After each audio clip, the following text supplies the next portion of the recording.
Следната програма е овозможена од пријателите и партнерите на Джойс Мајер службите. Бог е верен.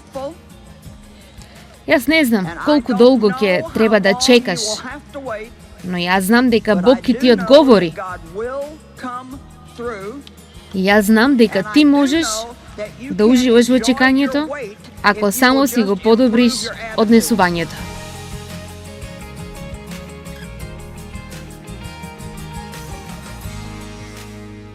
Не бидете изненадени кога минувате низ различни нешта. Бог ви помага да раснете.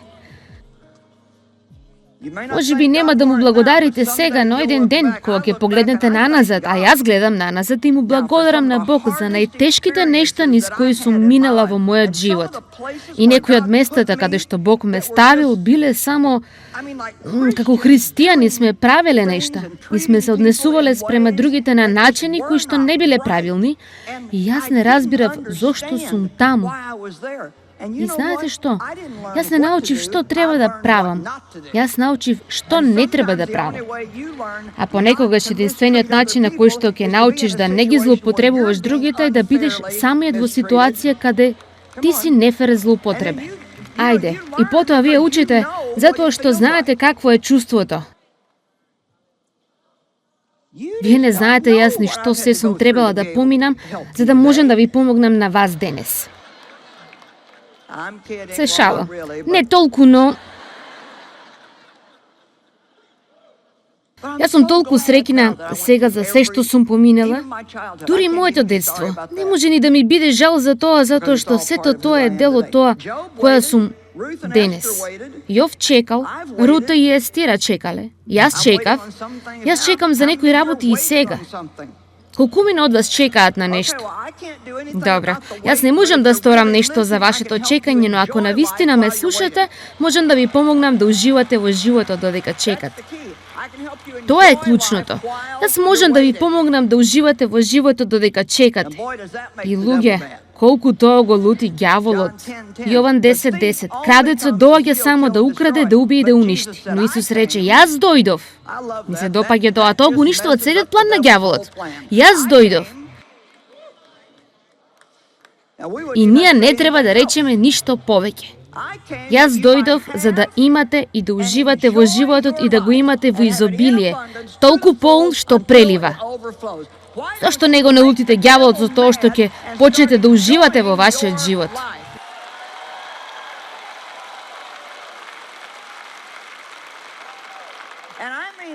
Јас зборувам за тоа како да уживате во едноставниот, секојдневен живот.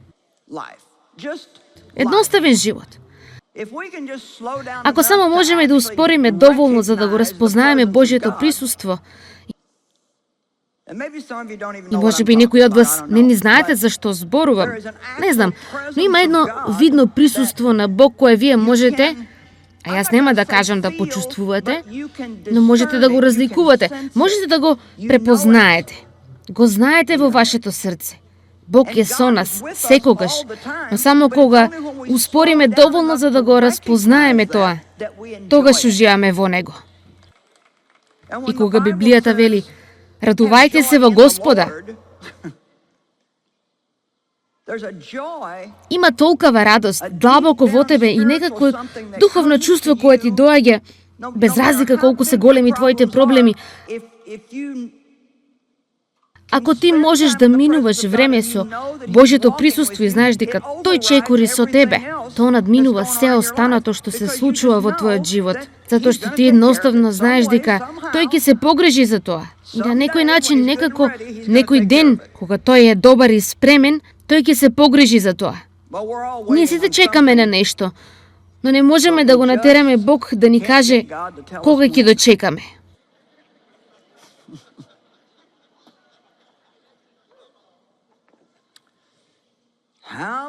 Уште колку Боже, ќе треба да издржам вака. Кога ќе го промениш мојот супруг? Јас не зборувам за мојот маж, тој е совршен. Барем тој си мисли дека е.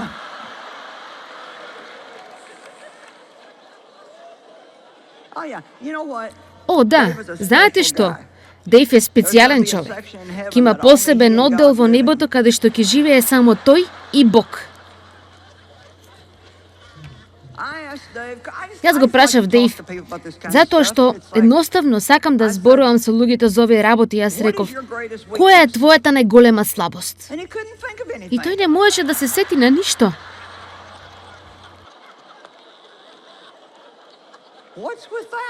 Што е со тоа?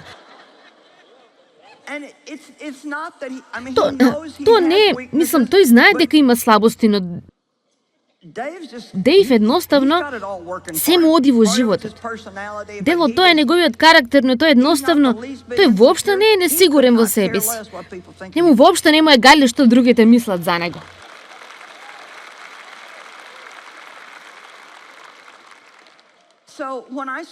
А така кога јас реков, која е твојата најголема слабост? Причината зашто тој не знае затоа што тој не се фокусира на нив. Тој не се фокусира на нив затоа што си мисли, Бог ме познава. Тој знае што е правилно и тој знае што е неправилно. И јас му верувам дека тој ќе се погрижи за нештата. Е тогаш животот станува сладок. И сега ако ме прашаат мене, која е твојата најголема слабост? Јас можам да ги именувам. Затоа што јас се обидував толку многу да се променам. Ајде, ме сваќате. Јас се обидував. И се обидував. Боже, што ти сакаш јас да направам?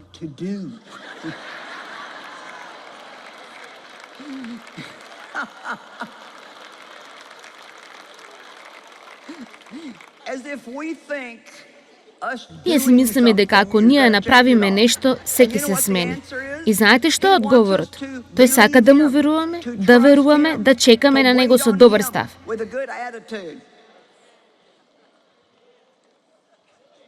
Да, но што сака тој јас да направам? Ние не можеме да не правиме ништо. Ние сме човечки дела. Ние сме човечки суштества. Ох, мој Боже. Дела 1 од 6 до 7. Кога тие се собраа заедно го прашаа, Господи, во ова време ли ти ќе го востановиш царството Израелово? Тој им одговори, не е ваше да ги знаете времињата или часот што Отецот ги поставил во својата власт. Зарем можете да верувате, има некои нешто кои што ти едноставно не треба да ги знаеш. Ти не треба да знаеш се.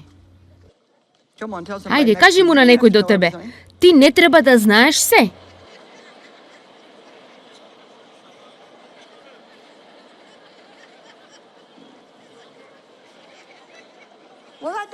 Не ви требаше толку многу време да го кажете тоа. Гледате ли какви сте? Јас ви дадов само малку слобода и вие се изгубивте правејќи си се по свое. Сега морам да се обидам да ве вратам. Добро. Лука, 18 глава, 1 стих. Тој им кажи една парабола за тоа како е потребно секогаш да се молат и да не паѓаат со духот. Тој рече, во некој град имаше еден судија, кој од Бога не се плашеше, ниту од луѓето се срамуваше. Во истиот град живееше една вдовица и доаѓаше кај него велејќи: заштити ме од мојот противник. Но тој за долго време не сакаше. Најпосле си рече во себе: иако од Бога не се плашам и од луѓето не се срамувам, но бидејќи оваа вдовица не ми дава мир. Ајде, мислам, јас му имам кажано на Бог дека јас нема да замолчам. И дека ќе продолжам со ова се додека не видам промена. Кажи му на Бог дека нема да се откажеш. Тоа не значи дека си груб. Таа продолжи да доаѓа кај него велејќи: дај ми правда. И некое време тој одбиваше, но подоцна си рече на себе си: иако од Бога не се плашам и од луѓето не се срамувам, но бидејќи оваа вдовица не ми дава мир, јас ќе ја заштитам за да не доаѓа повеќе и да не ми додева.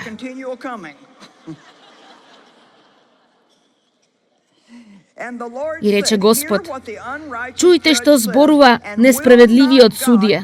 Зарем Бог нема да ги одбрани своите избраници, што викаат кон него дење и ноќе, макар и да забави? Ви велам, ќе ги одбрани набрагу. Но Синот човечки, кога ќе дојде, ќе најде ли вера на земјата? Хајде, ова е подобро од она. Тоа ни кажува толку многу, затоа што знаете што вели.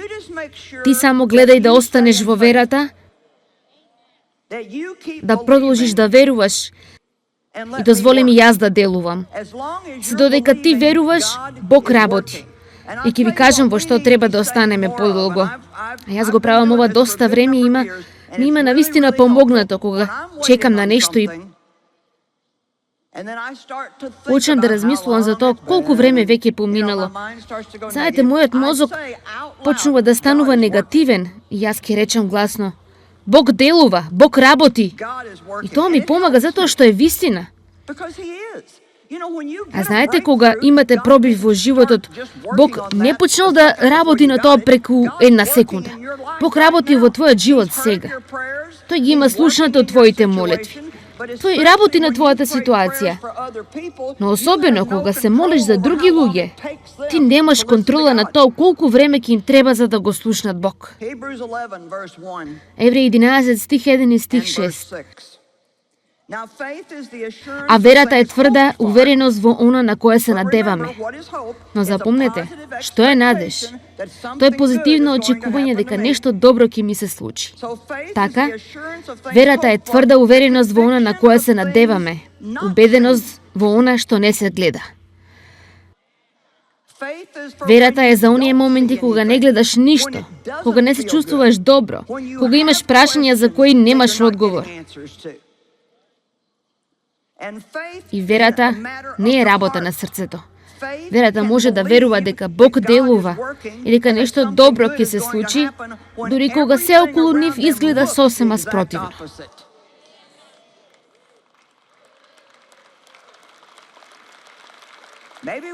Може би ние треба само да се ослободиме и да имаме некакви инструкции за неколку недели како да се вратиме на едноставна вера. Јас му верувам на Бог. Знам дека некогаш нема смисла, но јас му верувам на Бог. Јас верувам дека Бог делува. Нешто добро ќе ми се случи. Ова ќе се смени, затоа што јас ќе продолжам да додевам на Бог се додека тој не стори нешто. Ајде, мислам, Лука 18. Само погледнете го начинот на кој што е напишано. Тоа е за молитва. И мене ми се чини дека Бог ни вели да му додеваме. Ајде, само продолжи. Тој рече: ако неправедниот судија конечно и го даде на таа жена она што го барала, тој немал страф од Бог, не ги почитувал луѓето. Тој бил злобен и неправеден, но само затоа што таа не замолкнувала. Ајде, колку од вас жени ве овде сте добиле нешто од вашиот сопруг, само затоа што не сте замолкнале? Јас имам добиено. Ајде сега.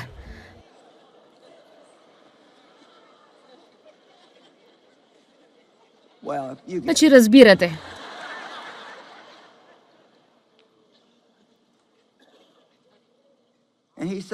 И тој вели: кога ќе се вратам назад, ќе најдам ли вера? Не знам, може би некој од вас сте требале да дојдете овде денес само за да биете подсетени да си ја разгорите верата повторно. Секако вие сте изморени, полни сте со грижи. Работите напорно, сте му верувале на Бог и сте чекале толку многу што ви се чинело како цела вечност за тоа дете да се промени, или за вашите финансии да се променат, или вие да се промените, или што и да е. Но јас сум овде да ви кажам, јас сум била на вашето место, сум го поминала тоа и се уште понекогаш поминувам низ тоа во различни сезони и различни времиња. И јас ви велам, според Божиот збор, од моје искуство и од искуството на многу други, дека Бог е верен. Јас не знам колку долго ќе треба да чекате, но јас знам дека Бог ќе ви одговори. И јас знам дека вие можете да уживате во чекањето само ако малку си го смените вашето однесување.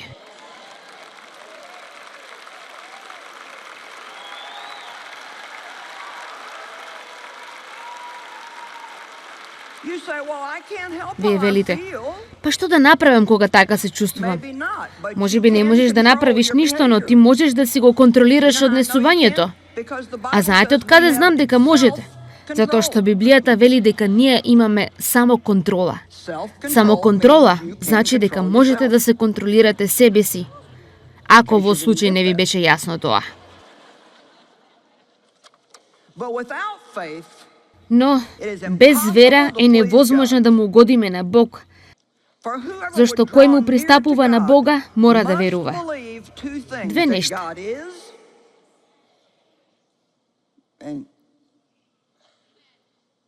Дека има Бог и дека тој е оној кој што ќе не награди.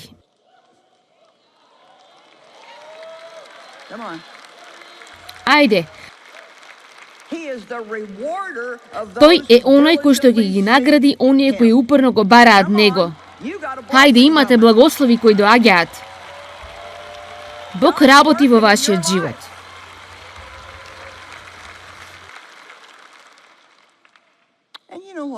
И знаете што?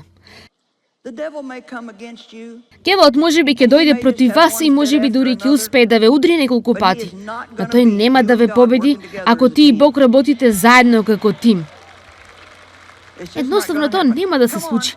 Хајде, успорете доволно за да почнете. Знаете што?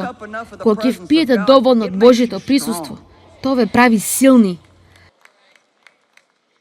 Помазанието над вашиот живот расте. Ти му веруваш на Бог. И јас искрено мислам дека самото тоа да успориме може да направи толку голема разлика во сите наши животи. Не разбирате? Сакам да сум сигурна дека го разбирате ова. Не знам за вас, но јас сум уморна од брзање. И не ми спомнувајте, побргу, Джойс, побргу, ајде! Јас не сакам повеќе да слушам за тоа. Тоа значи дека јас треба да престанам да му го велам тоа на Дејв. Предпоставувам. Ајде, Дејв, ајде, ќе задоцниме, а потоа ќе речем, ти немаше да доцниш ако одеше на голф. О, да, јас сум се уште малку така зборлива. Прочитав една изјава минатиот ден која беше токму за мене. Еве што вели. Навистина ми треба еден лежички полицаец помеѓу мојот мозок и мојата уста.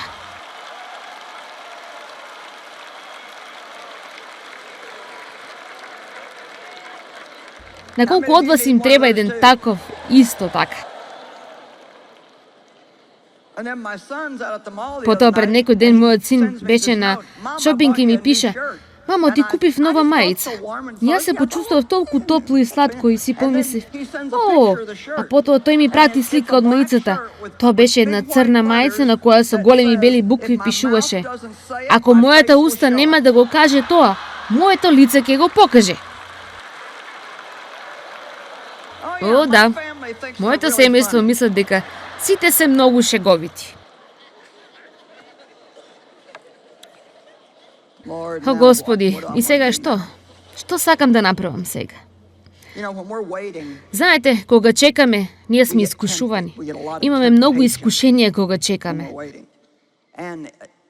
И сме искушувани сами да направиме нешто да се случи, а тоа е најверојатно непознатото искушение. Да се обидеме самите да направиме нешто да се случи. Кога Авраам и Сара чекаа, се изморија чекајќи, и така Сара добива една сјајна идеја, и Авраам и се придружува. Таа одлучува дека ако веќе не забременува, тогаш ќе му дозволи на Авраам да има втора жена. Мислам, уште од почеток тоа е глупава идеја.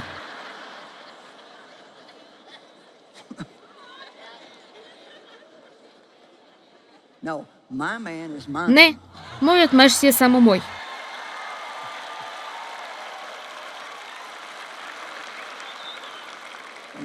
И не смееш ниту да го гледаш премногу долго.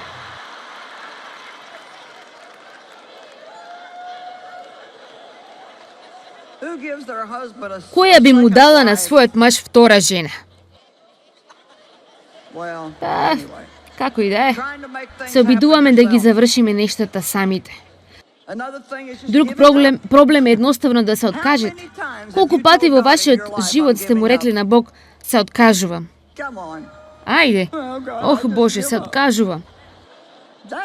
Тоа нема да направи тој да те сожали.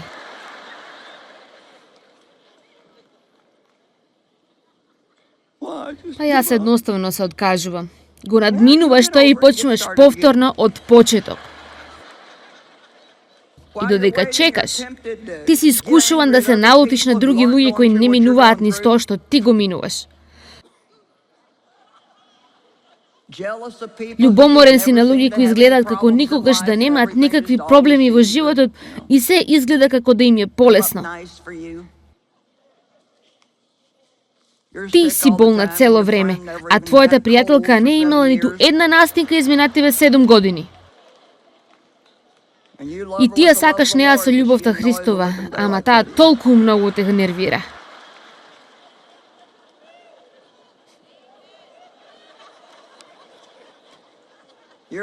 Сите го разбирате овој дел, нели? Проповедник 7:8 вели: подобро е кајот отколку почетокот.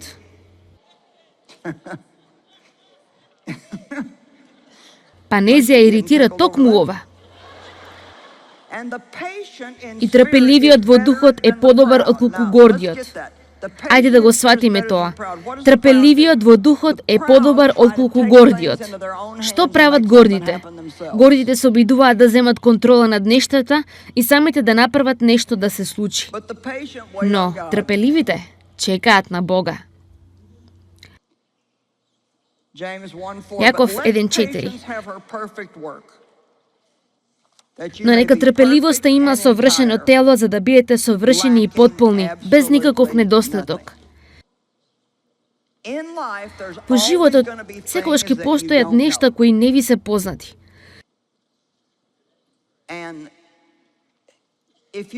И ако сакате да имате мир и да уживате во вашиот живот, треба да го оставите тоа обидување и да сватите се. А како прво, ние никогаш нема да го сватиме Бог, затоа што тој прави некои работи. Мислам, јас се уште не сум го сватила ова и го читам ова со години.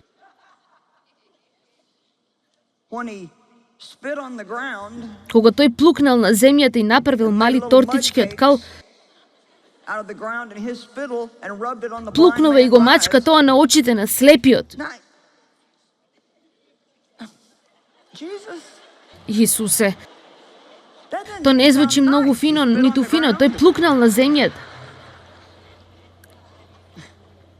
Потоа тој му рекол на слепиот човек да оди да се измии во некој базен со вода и тој се вратил и прогледал.